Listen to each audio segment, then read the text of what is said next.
साथियों नमस्कार, मैं आलोक सिंह आप सबका उद्योग धंधा चैनल में स्वागत करता हूं। साथियों, बहुत सारे युवा ऐसे हैं जिनके मन में एक ख्वाब है उद्योगपति बनने का। वो उद्योगपति नहीं बन पा रहे हैं। उसका कारण ये है कि मार्केट के प्रतिस्पर्धाओं से और जोखिम से डर जाते हैं। आज मैं आपको एक ऐसा बिजनेस बताने वाला हूं जिसमें जोखिम कम है, इसके साथ मार्केट के प्रतिस्पर्धा में भी आप भागीदारी नहीं होंगे। आपको घर बैठे मार्केट, यूं कहिए कि आपका मार्केट आपके पास होगा और आप अच्छा खासा प्रॉफिट को कमाएंगे। ये यूनिट आप 10 लाख रुपए से लेकर 6.5 करोड़ रुपए की लागत तक का आप लगा सकते हैं और सरकार द्वारा आपको सहायता मिल रही है 6 लाख रुपए से लेकर 3 करोड़ 90 लाख रुपए तक। तो क्या आप ऐसे उद्योग को जानना चाहेंगे? मुझे मालूम है कि आप सब ऐसे उद्योग को जानने के लिए बहुत ज्यादा इच्छुक हैं, लेकिन एक निवेदन, अगर अभी तक आपने चैनल को सब्सक्राइब नहीं किया है तो चैनल को सब्सक्राइब कर लें और नोटिफिकेशन प्राप्त करने के लिए बेल आइकन को दबा दें। उद्योगपति बनाते हैं, चलिए।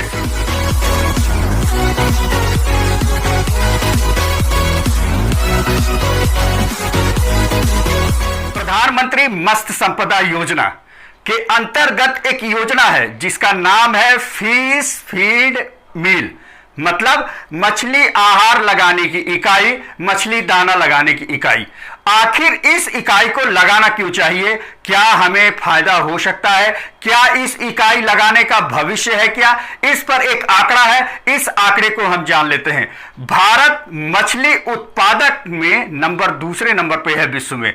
साथ ही 1950-51 के दौरान भारत में अंतर्देशीय उत्पादन कुल उत्पादन का 29% था, जो आज 2017-18 में बढ़कर ये 71% हो गया है। इससे सिद्ध होता है कि भारत मछली उत्पादन के क्षेत्र में लगातार आगे बढ़ता जा रहा है और इसके बढ़ने के पूरे चांस है, पूरे भविष्य हैं। साथ ही अन्य राज्य भी, अगर हम भारत की बात कर रहे हैं तो ये भी मछली उत्पादन में लगातार प्रगति कर रहे हैं। मछली उत्पादन अगर राज्यों की हम बात करते हैं तो पश्चिम बंगाल, आंध्र प्रदेश, गुजरात और केरल राज्य का नाम आता है, लेकिन अन्य राज्य भी इससे पीछे नहीं है। अन्य राज्य भी लगातार मछली उत्पादन में आगे बढ़ते चले जा रहे हैं। अगर हम मध्य प्रदेश की बात करते हैं तो 4 साल पहले मध्य प्रदेश में कुल उत्पादन 1,16,000 से 17,000 मैट्रिक टन लगभग उत्पादन हुआ था। यहीं पर अगर हम उत्तर प्रदेश की बात करते हैं तो 6,29,000 2017-18 के करीब जो है तो मैट्रिक टन उत्पादन हुआ था। अगर यहीं पर हम छत्तीसगढ़ की बात करते हैं तो करंट में 2019-20 का आंकड़ा है कि 5,37,000 मैट्रिक टन का उत्पादन हुआ। इससे सिद्ध होता है कि भारत में सभी राज्य मछली उत्पादन में लगातार प्रगति कर रहे हैं। इसका बहुत अच्छा भविष्य हो सकता है। आखिर सभी राज्य इतना मछली उत्पादन क्यों कर रहे हैं? क्या इसका खपत है? क्या अगर खपत होगा तभी तो इतना उत्पादन हो रहा। तो मैं एक आंकड़ा और आपको देता हूं कि फूड एंड एग्रीकल्चर ऑर्गेनाइजेशन के रिपोर्ट के हिसाब से 2030 तक मछली खाने वालों की संख्या 4 गुना बढ़ रही है। मतलब हमें यह भी पता चल रहा है कि इधर मछली का उत्पादन भी बहुत अच्छा हो रहा है, इसके साथ साथ जो है तो मछली खाने वालों की संख्या भी बढ़ रही है। सिद्ध हो रहा है भविष्य बहुत अच्छा है। इससे संबंधित अगर हम इकाई को लगाते हैं, निसंदेह हमारी इकाई बहुत आगे जाने वाली है, इसका भविष्य भी है। साथ में आत्मनिर्भर भारत अभियान तीसरे किस्त में सरकार ने मत्स्य पालन के विकास के लिए काफी बजट दिया है। वो एक आर्थिक पैकेज बनाया जिसका हमने अगले वीडियो में बताया भी था। उस वीडियो को जरूर आप देखिएगा। तो आप क्या समझ रहे हैं? आप ये समझ गए होंगे, अगर हम फिश फीड मिल मछली आहार की इकाई लगाते हैं तो निसंदेह हमें बहुत ज्यादा फायदा होने वाला है और बहुत ज्यादा पैसा कमाने वाले हैं। चलिए अब हम अन्य पहलुओं की भी बात करते हैं। दरअसल मछली हम बाजार में वजन के हिसाब से बेचते हैं, तब हमको पैसा मिलता है। आपने कभी अनुमान लगाया है अगर अच्छी मछली हमें पैसा कमाना है तो मछली को उचित पौष्टिक आहार खिलाना बहुत ज्यादा जरूरी होता है, जिससे मछली ग्रो करती है, मछली में वजन बढ़ता है। लेकिन हमारे यहां एक समस्या यह है कि आसपास कहीं भी फिश फीड मिल नहीं उपलब्ध नहीं है, मछली दाना की कोई भी इकाई नहीं है, जिस कारण से परेशान होकर हमारे मछली पालक भाई घर के उपलब्ध संसाधनों के हिसाब से मछलियों को खिला देते हैं।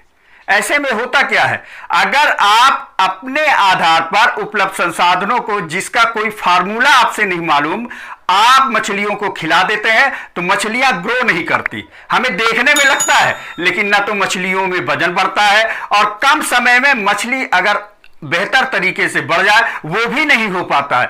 इससे क्या होता है, हमने मेहनत तो बहुत ज्यादा किया, मेहनत करने के बाद जब हम मार्केट में बेचते हैं तो हमें वो रेट उपलब्ध नहीं हो पाता जितना हमने मेहनत किया था, जितना पैसे के लिए हमने अपेक्षा किया। इसके साथ साथ दूसरे हमारे ऐसे भी मछली पालक भाई लोग हैं जो दूसरे राज्यों से मछली दाना मंगाते हैं, फिश फीड मंगाते हैं।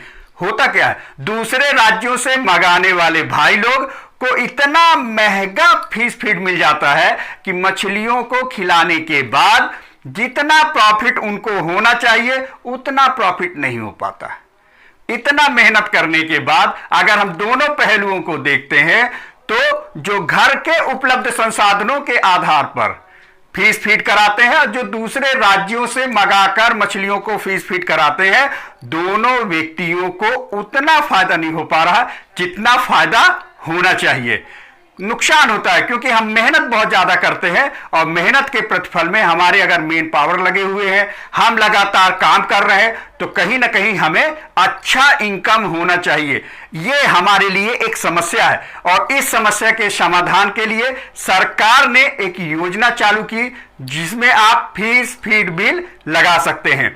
इसके माध्यम से आप जो है तो मछली पालक भाइयों को कम दाम में फिश फीड उपलब्ध कराएंगे और साथ में वहां के स्थानीय लोगों को रोजगार भी मुहैया कराएंगे।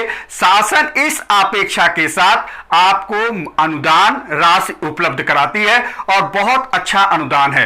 लागत और मार्जिन मनी की बात कर लेते हैं। नंबर 1, अगर आप 10 लाख रुपए की लागत वाला फिश फीड मिल लगा रहे हैं और आप सामान्य वर्ग के हैं तो शासन द्वारा 40% अधिकतम 4 लाख रुपए की मार्जिन मनी सहायता दी जाएगी। अगर यहीं पर एससी है, एसटी है, महिला किसी भी वर्ग की है, 10 लाख रुपए की फीस फीड मिल लगा रहे हैं तो शासन द्वारा 60% और अधिकतम 6 लाख रुपए की मार्जिन मनी सहायता दी जाएगी।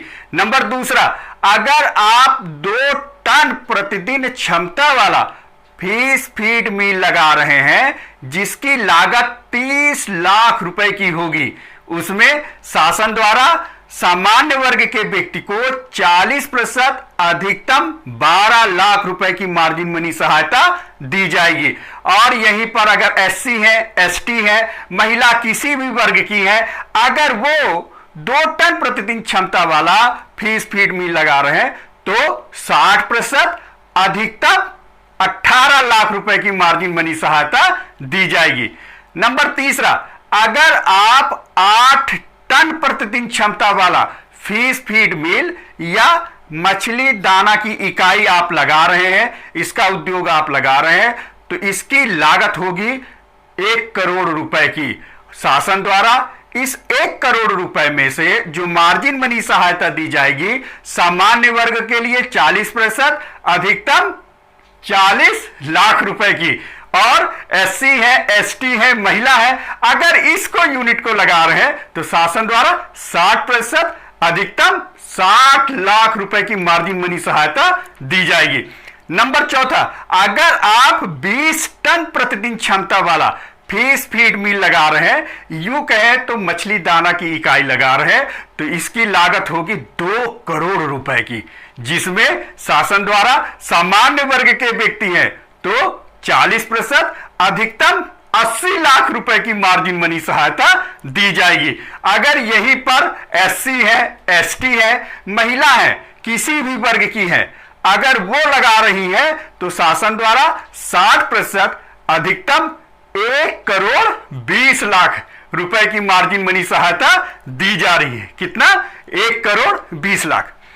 नंबर 5, अगर आप 100 टन प्रतिदिन क्षमता वाला फिश फीड मिल लगा रहे हैं जिसकी लागत होगी 6,50,00,000, 6.5 करोड़ रुपए की, इसमें जो शासन आपकी मदद कर रही है वो है सामान्य वर्ग के व्यक्ति को 2,60,00,000 रुपए की मार्जिन मनी सहायता, और एससी है, एसटी है, महिला है, किसी भी वर्ग की है, अगर वो लगा रही तो शासन द्वारा 60% और अधिकतम 3,90,00,000 रुपए की मार्जिन मनी सहायता दी जा रही है।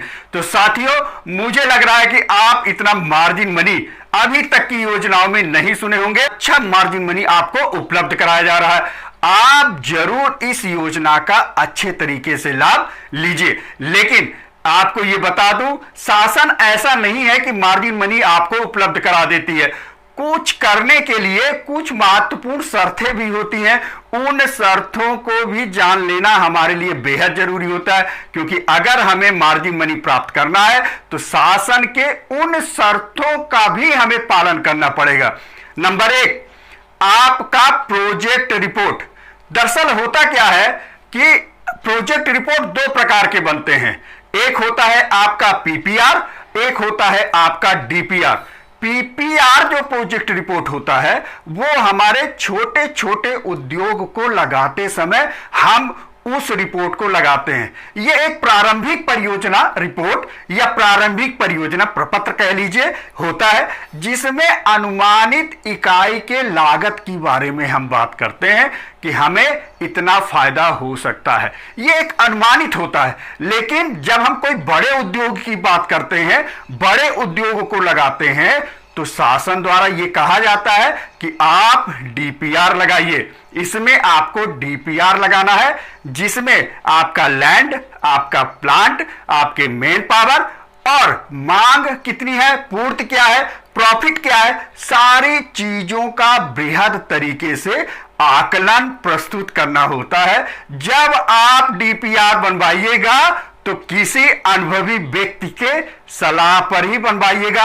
अच्छे तरीके से मार्केट को रिसर्च कर लीजिएगा, तब आप डीपीआर तैयार कराइएगा, क्योंकि ये आपके चलने वाले उद्योग की रीढ़ होती है। डीपीआर जो है उद्योग की रीढ़ होती है, जो आपके बेहतर बिजनेस के बारे में बता देती है कि आपका बेहतर बिजनेस किस तरीके से चलने वाला होता है। बैंक भी आपके डीपीआर को देखती है, इसलिए डीपीआर में आप विशेष ध्यान रखिएगा। नंबर 2, फिश फीड मिल प्लांट के लागत के आधार पर अनुमान माना जाएगा, जो प्रचलित दर पर रहेगा।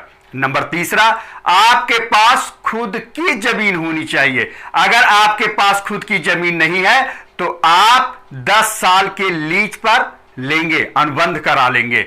लेकिन याद रखिएगा कि आपको शासकीय परमिशन लेने की आवश्यकताएं होती है। कुछ महत्वपूर्ण दस्तावेजों में सहमति और स्वीकृतियों की आवश्यकता होती है उद्योग लगाने के लिए।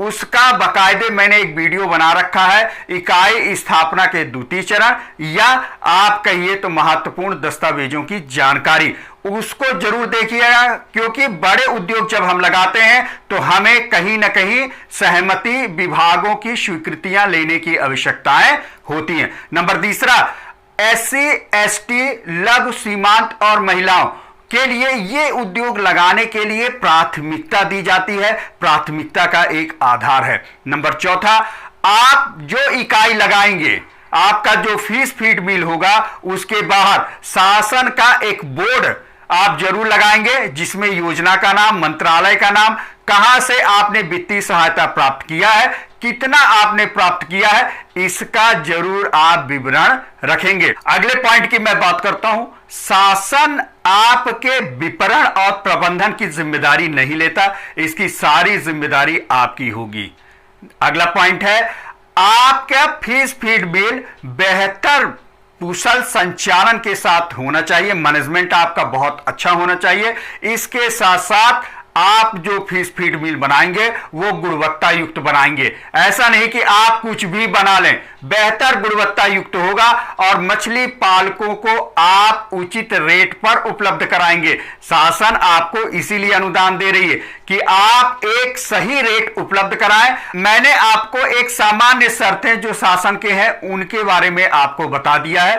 अब मैं आपको बताता हूं कि आप इस योजना का लाभ लेने के लिए कौन कौन से महत्वपूर्ण दस्तावेज लगाने वाले हैं। अगर आप फिश फीड मिल लगाना चाहते हैं तो दस्तावेजों की आवश्यकताएं होती हैं। दस्तावेजों के लिए भी मैंने वीडियो बनाया है, वही इकाई स्थापना का द्वितीय चरण, उसको जरूर देख लीजिएगा, इससे भी आपका कॉन्सेप्ट क्लियर हो जाएगा। नंबर दूसरा, दस्तावेजों के लिए आप मछली पालन विभाग, यूं कहे तो फिशरीज डिपार्टमेंट में भी चर्चा करके आप महत्वपूर्ण दस्तावेजों को जान सकते हैं। नंबर तीसरा, जहां से आप लोन ले रहे हैं वहां से भी, वहां के बैंक अधिकारी से आप चर्चा करके उनसे भी दस्तावेजों की जानकारी ले सकते हैं। लेकिन हमारा काम है आपको बताना, तो हम आपको बता देते हैं कि इसमें कौन कौन से महत्वपूर्ण दस्तावेज लगने वाले हैं। नंबर 1, जमीन का खसरा। नंबर दूसरा, जमीन का नक्शा। नंबर तीसरा, कुछ महत्वपूर्ण सहमतियां मशीन लगाने के लिए, इकाई लगाने के लिए। नंबर चौथा, आधार कार्ड। नंबर पांचवा, डीपीआर। नंबर छठवां, वोटर आईडी। नंबर सातवां, 2 फोटो। नंबर 9वां, जाति प्रमाण पत्र सामान्य वर्ग को छोड़कर। नंबर 10वां, सिक्योरिटी प्रपत्र या सिक्योरिटी संबंधित कुछ चीजें आपको लेनी पड़ेंगी अगर आप बैंक से वित्तीय सहायता प्राप्त करने वाले हैं तो। अब मैं बात करता हूं वित्तीय सहायता की, क्योंकि ऋण लेकर अगर आप इस बिजनेस को करना चाहते हैं तो आपको वित्तीय सहायता को समझना जरूरी है। तो वित्तीय सहायता समझने के लिए आज मैं आपको बताता हूं। नंबर 1, किसी भी प्रोजेक्ट को आप लगाते हैं तो जब वित्तीय पहलुओं की बात आती है तो उस वित्तीय पहलुओं में हम 3 प्रकार से देखते हैं। नंबर 1, स्वयं द्वारा, क्या आप खुद से इस यूनिट में अपना पैसा लगा रहे हैं। नंबर दूसरा, मार्जिन मनी सहायता, वो मार्जिन मनी सहायता जो सरकार आपको उपलब्ध करा रही है। नंबर तीसरा, बैंक द्वारा प्राप्त ऋण। ये तीनों मिलाकर हमारे वित्तीय पहलू बनते हैं। अब इन 3 पहलुओं पे मैं बात कर रहा हूं। बैंक में आपका नंबर 1 होता है कि मार्जिन मनी शासन द्वारा आपको उपलब्ध हो रही है। नंबर दूसरा यह है कि कुछ मार्जिन मनी आप व्यवस्था करिए जिसमें कम से कम 25% की मार्जिन मनी आपके द्वारा लगाई जाएगी। नंबर तीसरा, शेष जो आपका पैसा बचता है वो बैंक द्वारा उपलब्ध कराया जाएगा। जब आपका पूरा प्रपत्र तैयार हो जाएगा, आवेदन तैयार हो जाएगा, तो वो पहुंचेगा बैंक में। बैंक में पहुंचने के बाद आपके प्रकरण को उचित पाए जाने पर बैंक को यह लगता है कि आपके प्रकरण की स्वीकृति करने लायक है, अच्छा प्रोजेक्ट है, तो बैंक प्रकरण का निराकरण कर स्वीकृति जारी कर देगी। स्वीकृति जारी करने के उपरांत वितरण की कार्रवाई शुरू कर दी जाती है। ऋण अदायगी कैसे हमें करना होगा यह हमें जानना जरूरी है। अगर हम ऋण ले रहे हैं तो हमें कहीं ना कहीं ऋण को चुकता भी करना होता है। अब मैं बार बार बता रहा हूं, अगर आप ऋण ले रहे हैं तो आपको चुकता भी करना पड़ता है। अगर आप चुकता नहीं करेंगे तो आप डिफॉल्टर हो जाएंगे, किसी भी योजना का आपको लाभ नहीं मिलने वाला है। तो हमें ऋण अदायगी ये समझना है कि आपको प्राप्त धनराशि 5 से लेकर 7 साल के अंदर चुकता करना होगा।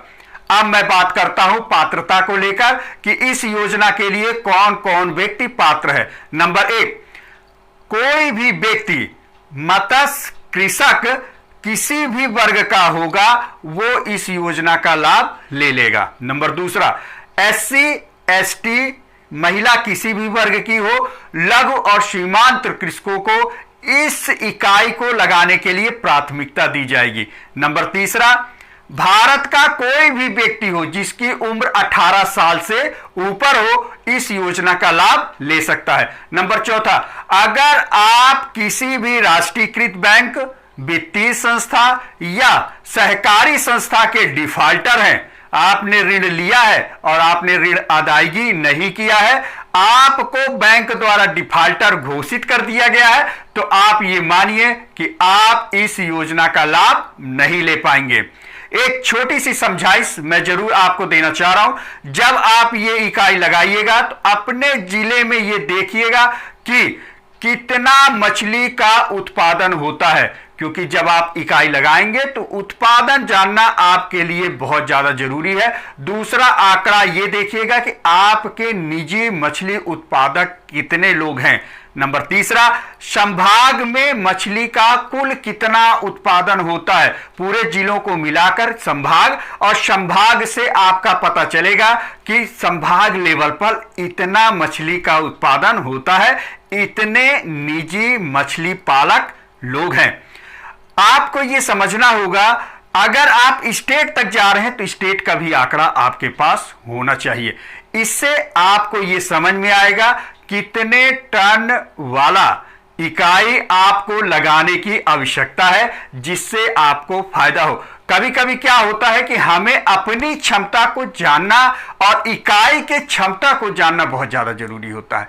हाँ, उतना ही माल, उतने ही टन क्षमता वाला इकाई लगाने की आवश्यकता है जितना खपत हो जाए। ऐसा ना हो कि आप उस क्षमता से ज्यादा का काम करें तो आपको नुकसान भी उठाना पड़ सकता है। ये सारे उद्योग आपके स्व विवेक और मार्केट रिसर्च के आधार पर किया जाता है।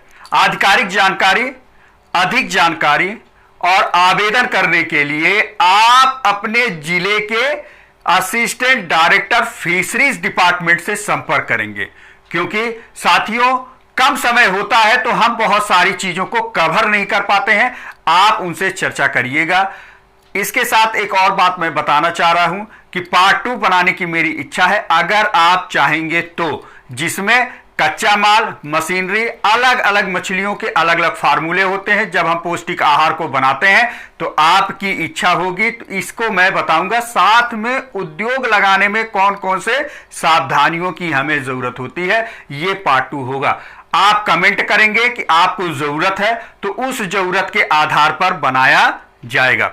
साथियों, आज मैंने आपको शासन की ऐसी योजना जिसका नाम है प्रधानमंत्री मत्स्य संपदा योजना के अंतर्गत फिश फीड मिल लगाने की इकाई से क्या लाभ हो सकता है, फिश फीड मिल के वित्तीय सहायता और लागत का अनुमान, फिश फीड मिल के बैंकिंग प्रक्रिया, फिश फीड मिल के मार्जिन मनी सहायता प्राप्त करने के लिए प्रमुख शर्त, इसके साथ जो है तो फिश फीड मिल की पात्रता क्या होगी, ऋण अदायगी हमें कैसे करना है, एक छोटी सी समझाइश भी आपको दी गई है। आवेदन आपको कहां करना है इसके बारे में भी बताया गया। आशा करता हूं कि आपको यह वीडियो अच्छा लगा होगा। अगर अच्छा लगा है तो दिल खोल के लाइक, शेयर और कमेंट करें, साथ में बेल आइकन को भी बजाएं, और अगर आप सब्सक्राइब नहीं है तो सब्सक्राइब भी करें। उन दोस्तों तक पहुंचाएं जो इस क्षेत्र में रुचि रखते हैं, क्योंकि हमें भला करना है और कहा भी गया है, कर भला तो हो भला। धन्यवाद, नमस्कार।